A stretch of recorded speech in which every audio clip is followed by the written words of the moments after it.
10페이지까지 쭉 풀게요. 자, 답 확인해보자. 바로 여기서는 내용 아니까 빈칸 확인해볼게요. 1번에 기록, 2번에 양장, 3번에 내구성, 그리고 4번에 철사매기, 그리고 5번에 중철, 6번에 무선철, 그리고 7번에 대중화. 그래서 주제는 제책기술의 등장 배경과 그리고 발전 과정이에요. 1번에 여기서 18세기 말에 들어갈 거는 철사매기 기술이고, 그리고 제책기술의 등장 배경은 당연히 첫 번째에 나와 있겠죠. 그래서 1문단 보면 종이의 개발로 종이로 된 책이 주된 기록 매체가 되었고, 책의 보존성, 가독성, 휴대성을 더욱 높이기 위한 제책기술 발달이 요구되었다. 여기 부분 쓰면 되겠지. 여기 참고해서 쓰시면 돼요. 그리고 3번에 사전적 의미로 적절하지 않은 건데, 이런 식으로 어휘 문제가 한 번씩 나와요. 보통 이제 한자어 묻는 건 아니면 뭐 대체할 수 있는 건 이런 거 묻거든요. 여기서 알맞지 않은 것은 1번 개발을 새롭게 만드는 거지, 그렇죠? 그 다음 거 봐보면 이제 상속세와 증여세가 이제 나오는데, 이것도 핑크 바로 확인해 볼게요. 이건 당연히 1번에 상속세와 증여세겠죠? 그리고 3번에 세금, 4번에 규정, 5번에 배우자, 그리고 6번에 공제, 7번에 폐단, 8번에 10년이죠. 그리고 9번에 부동산, 그리고 10번에 증여. 자, 주제는 상속세와 증여세의 세금 부과 방식이에요. 이 주제를 보면은 1번 문제 바로 풀 수 있겠지, 그치? 답 1번이고요. 그리고 5번에 알맞지 않은 거 몇 번 했어요? 2번. 그렇지. 2번 보면 여기 두 개 바뀌었지, 그지? 2번이고요. 그리고 6번은 같이 했죠? 6번에 2번이에요. 서로 다른 세율 아니고. 그리고 7번에 알맞지 않은 것은 여기서는 3번입니다. 여기서 대비하다라는 것은 이런 의미도 있지만 여기서는 준비하다 이런 뜻이죠. 그렇죠? 오케이. 이런 식으로 이제 독서 계속 할 거예요. 문학 꺼내 볼까요? 문학은 98쪽입니다.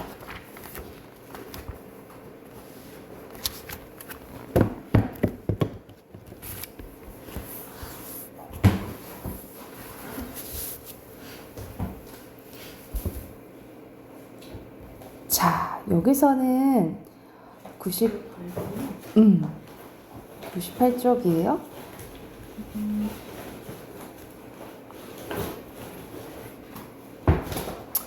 김동리의 무녀도라는 이제 작품이 이제 나와 있는데, 말 그대로 여기서는 사상이라고 해야 될까? 사상 차이, 세계관 차이, 관점 차이, 이거에 대한 내용이라고 생각을 하면 돼요. 이거 조금 세계관 차이요? 세계관 차이, 뭐 가치관 차이, 가치관이 낫겠다. 가치관 차이. 한번 내가 가볼게. 자, 내가 태어나기도 전인 어느 날 우리 집에 한 사내가 딸과 함께 이제 찾아오게 됩니다. 그들은 한 달을 조금 넘게 우리 집에 머무며 그림도 그리고 자신들의 지난 이야기도 들려주었다고 하는데, 낭이라는 이름을 가진 그 딸이 그린 그림을 할아버지는 무녀도라고 불렀대요. 자, 무녀도라고 하면은 약간 우리가 종교적으로 생각하면은 약간 토속적인 세계관이잖아요. 그렇죠? 샤머니즘인 거잖아요. 그치? 소녀가 남기고 간 그림, 이것을 할아버지께서 무녀도로 불렀지만 이 그림과 함께 내가 할아버지부터 전해들은 이야기는 다음과 같다면서 그 전해들은 이야기를 이제 시작되는 거야. 경주읍에서 성 밖으로 오리집 나가서 조그만 마을이 있었는데 여민촌 혹은 잡성촌을 불리는 마을이었다. 이 마을 한 구석에 모화라는 무당이 살고 있었대요. 모아서 들어온 사람이야 모아로 부르는 것이었다. 그러나 그녀가 살고 있는 집은 마을의 어느 여염주가 딴판이었대요. 그것은 한 머리 찌그러져 가는 묵은 기아집으로 지붕에는 기와 버섯이 퍼렇게 뻗어올라 역한 흙냄새를 풍기고 집 주인은 앙상한 돌담이 군데군데 헐린 채 옛성처럼 꼬불꼬불 애워싸고 있었대. 그 도깨비 굴 같이 낡고 헐린 집 속에 무녀 모아와 그 딸 낭이가 살고 있었대. 모녀가 살고 있었던 거죠. 낭이 아버지가 되는 사람은 경주읍에서 70리 가량 떨어져 있는 동해변 어느 길목에 해물 가게를 보고 있었는데 풍문에 의하면 그는 낭이를 세상에 없이 끔찍이 생각하는 터이므로 그러니까 딸바보였나 봐. 봄, 가을쯤이면 분잘 핀 다시마와 조촐한 꼭지 미역 같은 것을 가지고 다녀가곤 한다는 것이었다. 나중 우기가 돌연 나타나지 않았다면 이 도깨비 굴 속에 그녀들이 찾는 사람이라야 모아에게 굿을 청하러 오는 사람들과 봄, 가을 한 번씩 낭이를 찾아오는 그의 아버지 정도로 세상 사람들과는 별로 왕래 없이 살아가는 쓸쓸한 모녀였다라는 거예요. 그쵸? 그런데 모아는 무당이 되기 전에 어떤 남자와 사이에서 아들을 낳았었던 거야. 그러니까는 배달은 이제 낭이와 배달은 이제 이복 이제 남매였던 거죠. 모하는 우기 무녀의 아들이라는 이유로 험난하게 살아갈까봐 몰래 절간으로 보냈었던 거예요. 그러던 어느 날 그 우기가 찾아온 거예요. 그러나 우기는 며칠에 가지 않아 모아 낭이에게 알 수 없는 이상한 수수께끼 같은 존재가 되었는데 그는 음식을 받아놓거나 밤에 잠을 자러 갈 때 또 아침에 자리에 일어났을 때 반드시 한참 동안 주문 같은 걸 외웠다는 거예요. 그리고 틈틈이 품속에서 조그만 책 한 권을 읽었는데 자 이것을 낭이가 보니까 너도 이 책 읽어라 하고 봤는데 낭이는 지금까지 심청전이라는 책을 여러 차례 두고 읽어서 국문줄 간신히 읽을 수 있었는데 그걸 보니까 어떻게 써요? 신약전서라고 써져 있었대. 그러니까 기독 이제 성경이었던 거지. 그래서 낭이는 알 수 없다는 듯이 우기를 바라보자 우기는 또 얼굴에 미소를 띠며 너 사람을 누가 만들어낸 줄 아니? 이런 얘기를 했다는 거야. 낭이에게는 이 말을 들리지는 않았을 뿐 더러 우기의 손짓과 얼굴 표정을 통해 대강 짐작할 수 있었다 하더라도 이건 지금까지 생각도 해보지 못한 어려운 말이었대. 그리고 너 사람이 죽어서 어떻게 되는 줄 아니? 이 책에 그런 것들이 모두 써있다 라고 얘기를 한 거예요. 그러고는 몇 번을 하늘을 가리켰대. 그리고 낭이가 알아듣는 말은 겨우 하나님이었다라는 거죠. 그러니까 완전 사상 말 그대로 세계관, 가치관이 이제 달라버린 거야. 엄마는 무당이야. 근데 우리는 기독교인 거예요. 우리 사람을 만든 건 하나님이시다. 하나님이 우리 사람뿐만 아니라 천지 만물을 다 만들어내셨다. 우리가 죽어서 돌아가는 것은 하나님 전이다. 그러니까 천국 간다 라고 얘기를 한 거죠. 이러한 우기의 하나님은 며칠 지나지 않아 곧 모아의 의혹과 반발을 이제 불러 일으켰는데 그러니까 이러면서 뭐가 이제 시작되겠어요? 갈등이 이제 시작되겠지, 그치? 갈등이 이제 시작되는 부분이라 보면 돼. 우기가 온 지 4일째 되던 날 아침밥을 받아놓고 그가 기도를 드리려니까 모아는 너 불도에서는 그런 법이 있나? 왜냐면 절에 보냈잖아. 그러니까 불교인 줄 알고 불교에서 그런 게 있니? 라고 이제 물어본 거야. 모아는 우기가 그렇게 절간에 있다는 걸 좀 믿고 있었으므로 그가 하는 짓은 모두 불도에 관한 일인 줄만 알았다라는 거예요. 아니오마니 난 불도가 아닙니다. 이렇게 얘기한 거죠. 불도가 아니고 그럼 무슨 도가 있어? 오마니 난 절간에서 불도가 보기 싫어 달아나시이다. 그리고 불도가 보기 싫다니 불도야 큰 도지. 그럼 너 어디 뭐 신선도야? 아니 오마니 난 예수도이시다. 예수도?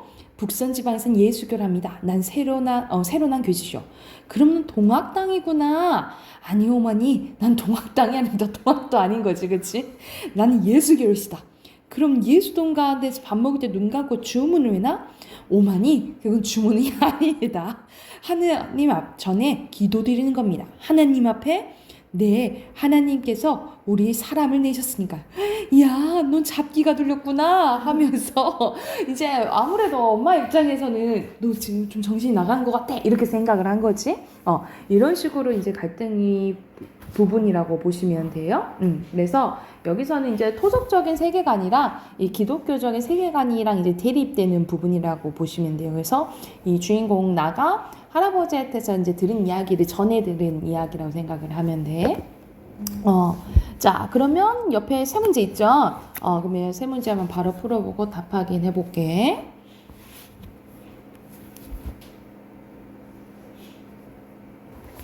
자, 1번에 가장 적절한 것은 5번이. 오케이, 5번. 그리고 2번의 순서대로 디귿, 리을, 니은, 기역, 미음. 그리고 여기서는 말 그대로 갈등은 인물 간의 갈등이죠. 인물 간의 갈등이고, 그리고 세계관은 모아가 추구한 것은 토속적인 세계관. 그리고 우기가 추구하는 것은 기독교적 세계관이죠. 그래서 토속적 세계관과 기독교적 세계관의 갈등이다까지 구체적으로 쓰시면 되겠죠. 됐을까요? 자, 두 번째 거 보면 염상섭의 3대입니다. 염상섭의 3대인데 말 그대로 3대가 나와요. 3대가 나오는데 자, 여기서는 보기 6번 한번 잠깐 봐보고 본문 같이 한번 봐볼게. 이런 식으로 보기에 대해서 조금 힌트를 이렇게 나와주면 이걸 보고 조금 읽어야 돼요. 3대 서술자는 대체로 특정 인물의 시각에 의존하여 다른 인물을 서술 대상에 포착하는데 이때 그 특정 인물은 장면에 따라서 선택이 되며 서술자는 특정 인물의 시각을 통해 서술 대상이 되는 인물의 심리를 보여줍니다. 그래서 이러한 서술 방식으로 서술자는 특정 인물이 짓는 의식과 행동 사이 인과관계 그리고 다른 인물 간의 관계 속에서 있는 심리적 갈등을 통해 인물의 성격과 그에 대한 평가를 복합적으로 드러낸다라고 보시면 돼요. 그래서 여기서는 서술자가 어떤 것을 중점적으로 보는지 그거에 대한 이제 묻는 문제라고 보시면 되겠죠. 자, 한번 봐볼게. 자, 여기서 앞에서 보면 돈을 누가 돈 쓰는 걸 알고 하랬나? 누가 저더러 돈 쓰나 걱정인가? 내 돈 가지고 내가 뭐라 하는데 하면서 여기서는 이제 할아버지 조의관과 그의 아들 조상훈이 나오고요. 그리고 그의 손자 조덕기가 나와요. 그래서 이 조의관이 내가 내 돈 주고 뭐라고 하는데 이거 뭔 상관이야? 이렇게 이제 말하는 부분이야. 아버지께서 그러니까 여기서는 조의관과 상훈의 이제 대화인 거예요. 아버지께서 하는 일에 조금 뜸하여지며 부친이 쌈시를 풀어서 담배를 담는 동안 상훈은 나직이 말을 꺼냈다. 이런 식으로 나오니까 몇 인칭이에요? 3인칭이죠. 돈 쓰신다고 하시는 거예요. 또 아닙니다만 어쨌든 공연한 일을 만들어내는 사람들이 첫째 잘못이란 말입니다. 무에 어찌 공연한 일이란 말이냐. 부치는 어기를 좀 낮추었대. 화가 좀 누그러앉은 거지. 대동고수를 하더라도 족보 한 질에 50원씩으로 매었다 하니 그 50원씩을 꼭꼭 수봉하면 못하자고 3, 4천이 가외로 추가적으로 들겠습니까? 그러니까는 얘네들이 이제 돈이 있으니까 자기 조상들 족보를 다 갈아엎으려고 하는 거예요. 근데 뭘 그렇게 돈을 많이 쓰시냐 하고 이제 아들이 굳이 그렇게 할 필요가 있냐라고 이제 얘기를 하는 거예요. 그래서 영감은 아들이 3, 4천 누가 3, 4천을 썼다든 하면서 영감은 아들이 옳다고 생각은 했대. 그럼 속마음이 나오지. 그러면 이거는 전지적 작가 시점인 거죠. 실상 그 3, 4천이란 돈이 족보 바이른데 직접적으로 들어간 게 아니라 어떤 땡땡 조씨 무후한 집으로 개통을 이어서 일문일족에 끼려 한즉 군 식구가 늘면 양반의 진국이 묽어질까 봐 반대라는 축도 많으니까 그 입들을 씻기 위해 쓴 것이다 라는 거죠. 그러니까는 족보를 그냥 바꾸는 데에만 돈이 드는 게 아니라 어디 집안의 밑으로 들어가야 되니까 거기 사람들 입막음 하려고 돈이 또 들어갔다라고 얘기를 한 거예요. 그러면 여기선 주된 생각이 이제 조의간의 생각이 주로 이제 나온 거지, 그치? 하기 때문에 남봉 자식이 남봉 피운 돈 액수를 줄인 듯이 이 영감은 실상은 한 1,000원 썼다고 하는 것이다. 중간에 협잡배는 이런 약점을 노리고 우려 쓰는 것이지만 이 영감으로서 성한돈 가지고 이런 병신구실을 하는 건 좀 처음이라고 얘기를 하는 거죠. 그렇죠? 그야 얼마를 쓰던지요. 그런 돈을 좀 유리하게 쓰시면 좋다는 말씀입니다. 라고 하니까 제하자 유구무원의 시대는 지났다 하더라도 제하자 유구무원은 뭐냐, 밑에 사람은 윗 사람한테 꼼짝도 못한다, 아무것도 못한다 이런 말이야. 그래도 놓친 앞에서 말은 공손했으나 속으로는 달랐다라는 거죠. 그냥 겉으로만 공손하지 속으로는 아니었다라는 이제 뭐 사자성을 쓰면 표리부동 뭐 이렇게 겉과 속이 다른 거 있잖아요. 어떻게 유리하게 쓰란 말이냐. 너같이 5, 6천 원씩 학교에 디밀고 제 손으로 가르치는 남의 딸 자식 유인하는 것도 유리하게 쓰는 방법이냐? 이거는 뭐냐면 상훈이 약간 남의 친구 이제 여자랑 친구 딸 자식이랑 약간 썸씽하는 약간 그런 게 있어서 그거를 갑자기 이 얘기 하다가 상훈 아들의 치부를 건드는 말을 한 거예요. 일부러 아빠가 왜냐하면 자기가 좀 자꾸 나를 자기 몰리잖아. 몰리니까 아들을 건드는 말을 한 거예요. 그러니까 아까부터 상훈의 말을 화롯가 앉아서 폭발단을 만지작거린 것 같아서 위태위태하더라니. 겨우 간정하려던 영감의 감정이 또 불을 붙여놓고 말았다라는 거죠. 그래서 상훈은 어이가 없어서 얼굴이 벌개졌다라는 내용이요. 그래서 그 상황에서 얼마 안 있어서 조이간이 죽어요. 죽고 이제 여기서 이제 조이간이 생각했을 때 상훈이랑 자꾸 부딪히잖아. 그래서 손자한테 이제 재산을 이제 물려주려고 이제 했던 거야. 그래서 저 덕기가 재산 상속자가 되게 됩니다.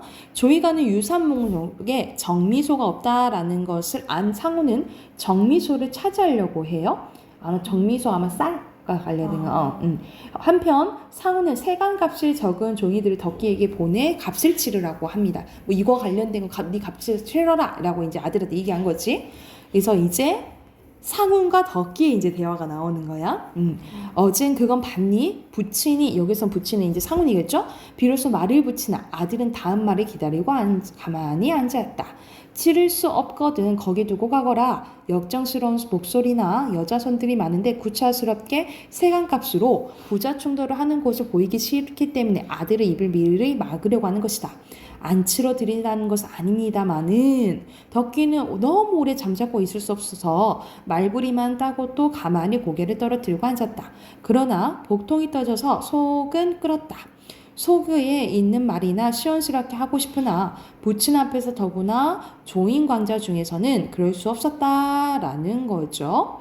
막 사람들이 이제 많은 자리에서 이 판에 용이 그렇게 과하시게 하면 어떡합니까? 여간한 세간 나부랭이야 저 집에 안 쓰고 굴린 것만 갖다 놓으셔도 넉넉할 게 아닙니까? 안방치장 하나에 1,000여 돈을 묶어드린다는 것은 생돈 잡아 먹는 것 같고 누가 치르든 간에 너무 어려운 일이었다라는 거죠. 이 판이 무슨 판이냐 말이냐. 그때 안 입고 온 소리 했거든. 그거 내놓고 얼른 가거라.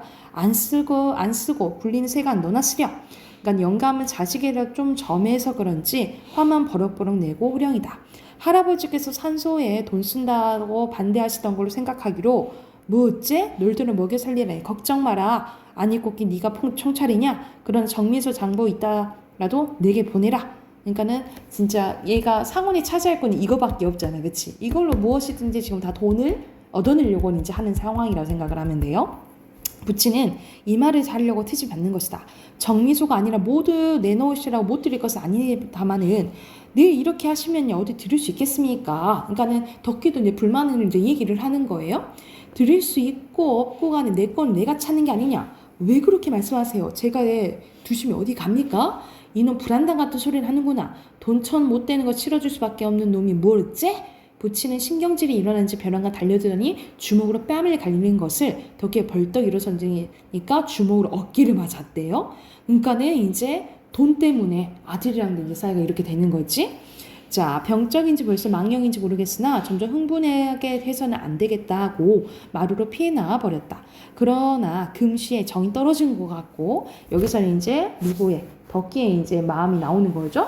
그 속에 앉은 부친이 딴 세상 사람 같아라는 생각이 들었대. 그러니까 앞에서는 누구 조금 위주로 조이간 위주였잖아요. 그치? 심리가. 여기서는 덕기 이제 심리가 좀 나온다라고 생각하시면 되겠죠. 신앙을 잃어버리고 사회적으로 활약할 열심이나 희망까지 길이 막히고 보면야 생활이 거칠어가는 수밖에 없을 정도로 없을 것이라고 동정도 하는 한편인데 이미 신앙을 잃어버린 다음에야 가면을 벗어버리고 파탈하고 나서는 것도 오히려 나은 일을 생각하게 했으나 노래는 여기서는 이제 다 늙어갔는데 늙음하게 이렇게도 생활이 타협할까 하고 덕기는 부친에게 반항하기보다는 이 상황이 안쓰럽고 약간 씁쓸하겠죠. 그래서 탄식만 했다라는 거죠. 그러니까는 여기서는 상훈에 대한 덕기의 마음, 안타까움이 이제 드러난다라고. 늙음하게 왜 저러실까? 괜찮으셔도 분이었는데 이런 이제 내용이라고 생각을 하시면 돼요. 그래서 여기가 실질적으로는 이제 배경이 일제강점기 때거든요. 그래서 이 일제강점기 때 이제 중산층인데 이 재산 상속 때문에 이제 가족끼리 3대끼리 이제 갈등하는 내용이 나온다라고 생각을 하시면 돼요. 이것도 세 문제 바로 풀어볼까요?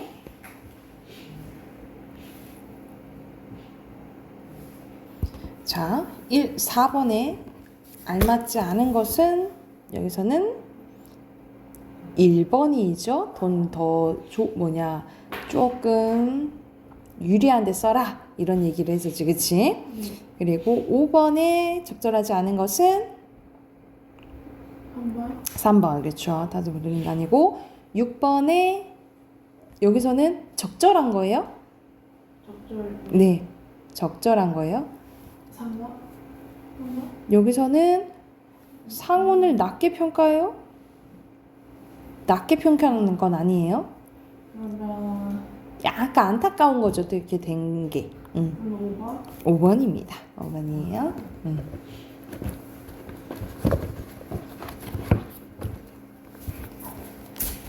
자, 문법 펴보실까요? 문법 진도가 너무 늦어요. 네, 문법이 너무 늦어요.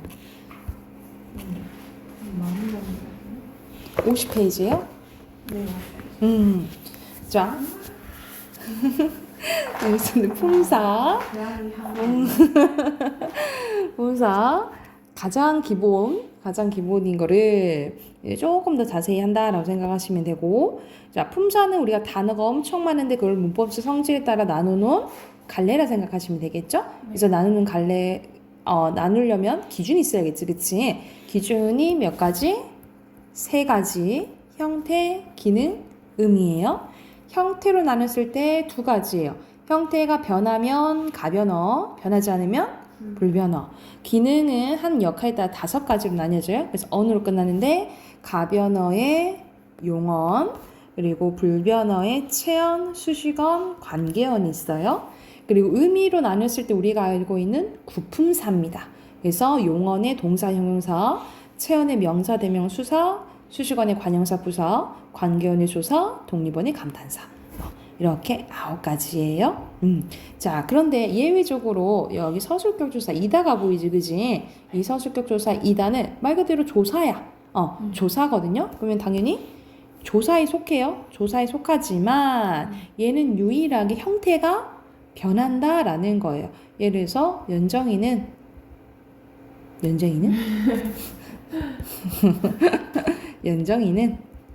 학생이다 했을 때 이 이다예요.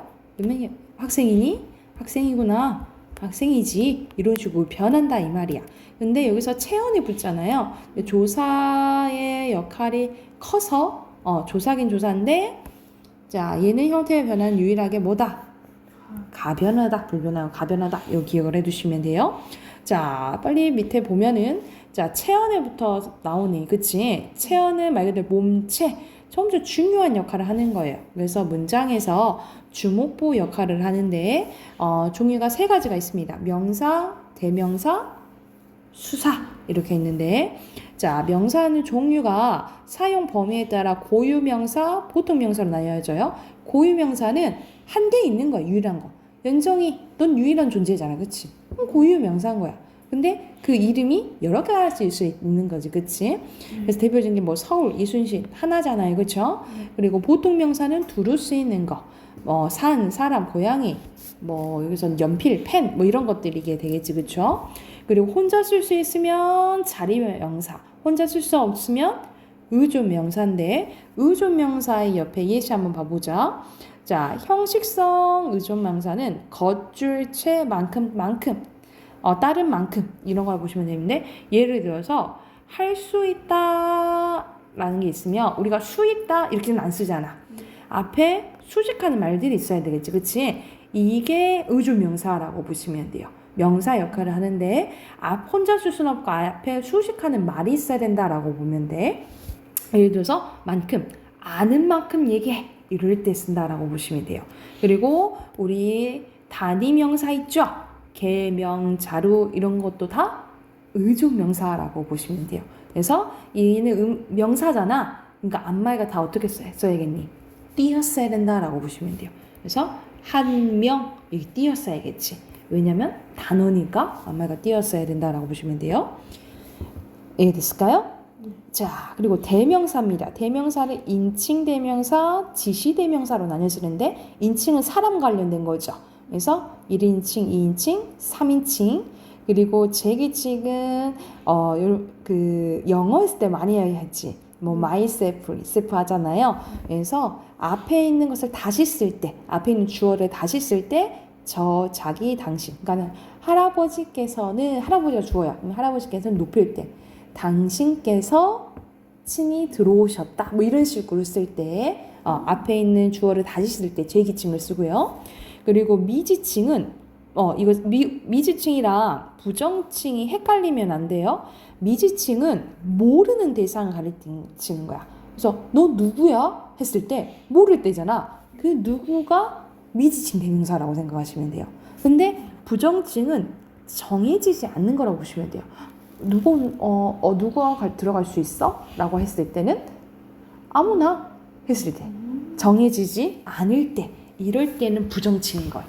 다시 미지칭은 모를 때, 부정칭은 정해지지 않았을 때, 이거 구별하시고요.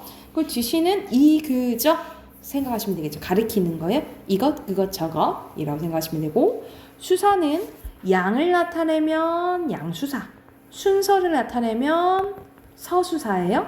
근데 숫자가 나타난다 해서 다 수사 아닌 거 알죠? 네. 뒤에 만약 체험 꾸며주면 수관형사인 거지, 그치? 그러면은 해당하는 문제 바로 옆에 51쪽 풀어볼까요? 답 확인을 해봅시다, 바로. 여기서는 얘 혼자 사지, 4번이고, 여기서는 고유명사, 2번은 보통명사죠. 그리고 여기서 의존명사는 대죠. 그리고 당신께서 할머니를 얘기하는 거지, 그치? 그래서 제기칭이에요. 그리고 셋은 수사죠. 옆에 바로 기출회계 보면은 군대는 단위 표시할 수 있고, 그릇도 표시할 수 있고, 덩어리도 표시할 수 있고, 숟가락도 할 수 있고, 발자국도 할 수 있어요. 그런데 혼자 쓸 수 있는 것은 그릇, 덩어리, 숟가락, 발자국밖에 안 되는 거야. 그래서 답은 1번입니다. 오케이. 자, 한쪽 더 해봅시다. 자, 여기서는 이제 용언에 대해서 나오는데, 용언에서는 용언은 활용을 하죠. 서술어 기능한다라고 보시면 되고요. 자, 움직임을 나타낸 건 동사지. 근데 자동사와 타동사가 있어요. 이거는 영어에서 많이 봤었지. 여기서는 주어는 다 필요하지만 목적어가 필요 없고 목적어가 필요 있는 걸 얘기하는 거고, 형용사에는 성상과 지시가 있어요. 성상을 어렵게 생각하지 말고 성질과 상태라고 생각하면 돼. 성질과 상태를 줄여서 성상이라고 보시면 돼요. 그리고 지시는 가리키는 거. 그래서 이러하다, 그러하다, 저러하다가 대표적인 지시 형용사인데, 그거 외에는 거의 다 성상 형용사로 생각하시면 돼요. 그리고 동사와 형용사의 구별법은 뭐 해보라고? 니은다 넣어보라고요. 니은다 넣었을 때 말이 되면 동사 아니면 형용사라고 보시면 되겠죠. 그리고 수식어는 다른 말을 꾸며주는 거죠, 그지? 특히 체언을 꾸며주는 건 뭐예요? 관형사인데, 관형사의 종류가 세 가지로 나뉘어져요. 어떻게 나뉘면 성상, 지시, 수, 관형사라고 보시면 돼요. 앞에서 말했었지. 성상은 성질과 상태 나타난다고, 네. 지시는 가리키는 거, 수는 숫자. 그쵸? 그래서 관형사의 종류는 세 가지 있어요. 성상, 지시, 수, 관형사 있고, 부사가 종류가 많아요. 부사가 되게 종류가 많은데, 부사는 체언 이외에 다른 것을 다 꾸며주는 거죠. 그래서 보통 용언, 다른 부사, 문장 전체를 꾸며주는데, 만약 문장 성분 하나를 꾸며줘. 그러면 성분부사라고 해요. 문장 전체를 꾸며줘. 그럼 말 그대로 문장부사라고 해요. 근데 여기서 또 나뉘어져. 또 나뉘어지는데 말 그대로 성상부사가 있고요. 지시부사가 있고요. 부정부사가 있어요. 부정부사에는 두 가지밖에 없어. 안, 못밖에 없어요. 안 만났다, 못 만났다 있죠? 여기 부정부사 있고 추가적으로 뭐가 있냐면 의성부사, 의태부사가 있어요. 의성, 의태 많이 들어봤지? 의성어 있잖아요. 의성어랑 의태어도 다 부사다라고 보시면 돼요. 다 부사예요. 그 부사 중에 뭐다? 성분부사다라고 생각을 하면 돼. 아니, 오글오글 또글또글 이런 것도 성분부사인 거예요? 올마. 올방졸방 똘망. 그렇지, 다 부사죠. 똘망 생겼다 이렇게 하잖아요. 생겼다 꾸며주니까 부사죠. 그리고 문장부사는 자 예를 들어서 제발 살려줘, 결코, 만약 막 이런 것들 있잖아요. 이런 것들 화자의 심리적 태도가 들어가면 양태부사고요. 우리가 또는, 하지만, 우리가 하지만은 벗에 해당돼서 우리가 영어로는 접속사라고 하잖아. 우리 국어에는 접속사 없고 접속부사예요. 접속부사. 그래서 체언을 꾸며주는 게 아니면 다 뭐라고 생각하면 돼? 다 부사라고 생각을 하시면 돼요. 이해됐을까요? 그래서 오늘 한 부분이 앞에서 체언, 그리고 용언, 수식언 했어요. 다시 용언에는 동사랑 형용사, 그리고 수식언에는 관형사, 부사가 있는데 관형사에는 종류가 성상, 지시, 수관형사. 그렇지. 그리고 부사는 크게 성분부사, 문장부사 있는데 성분부사에서는 성상, 지시, 부정부사에다가 의성, 의태부사까지, 그리고 문장부사에는 양태부사랑 접속부사 이렇게 있다라고 생각하시면 됩니다. 이해됐나요? 네. 그리고 밑에는 동사와 형용사 구별하는 방법 나와 있네, 그지? 네. 알아두시고 옆에 53쪽 숙제를 해올게요. 숙제로 해옵시다. 숙제를 해오고 어휘 17, 18데이예요. 17이랑 18데이 공부해 오시면 됩니다.